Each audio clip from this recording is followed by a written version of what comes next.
Greetings, cocktail aficionados. John Moser with another edition of Cocktails Out of Quarantine. The drink I want to make for you today is called the Saratoga, and it goes back to the late 19th century. Sometime in the 1880s, although as always with old drinks like this, it's hard to tell where they came from and how they were developed, simply because people didn't tend to keep records on that sort of thing, right? It wasn't considered serious history. Anyway, we think the Saratoga was developed in Saratoga Springs, New York, which, I mean, it's still a lovely place, kind of a resort town, but it was a huge deal in the late 19th century. In fact, it was a very popular place for vacationing. It was also a very popular place for gambling. So in some ways, you might think of Saratoga Springs as like a late 19th century version of Las Vegas. Anyway, it was a big deal. And the drink was developed there, probably in the early 1880s. We do know that the first time we see it in print is in a book that was published in 1887, Jerry Thomas's Bartender's Guide, sort of an early classic in the history of cocktails. So it's an old drink. In many ways, it's similar to the Manhattan, although it has the inclusion of brandy to give it a little extra pizzazz. And I'm excited to be making it, so let's do it. Let me first show you what you'll need. The Saratoga is a simple 4-ingredient cocktail. We are going to use brandy. I have Corbel, it's cheap, it's what I have. Whiskey, rye is preferred. You can use bourbon if you like. There's certainly no problem with that. I have this Viking Blood rye whiskey from MLH Distillery in Grove City, Pennsylvania. We are going to use some sweet vermouth.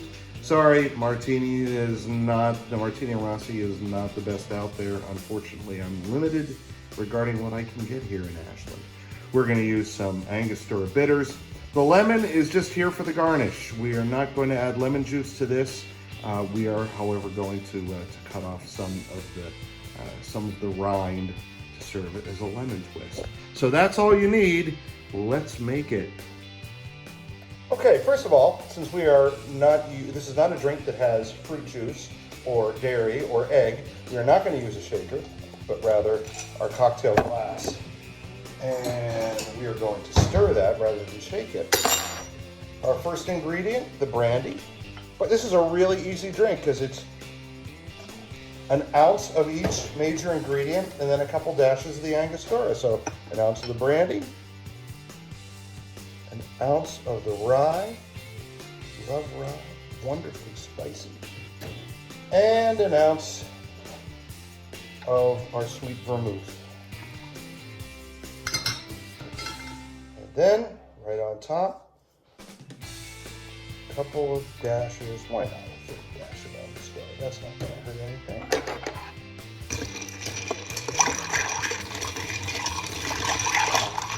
Put a cocktail spoon in there, give it a really good stir. And I have here a chilled martini glass. We put the strainer on top of the cocktail mixing glass. Pour it right in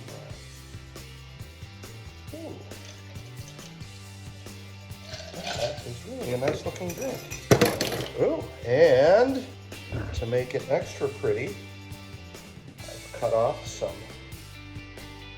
rind, and that gives us a lovely little lemon twist.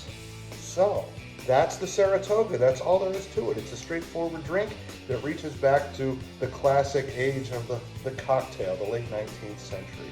So, hope you're having a great day. Hope you fix one of these if you're so inclined. Until next time, cheers. That's good stuff.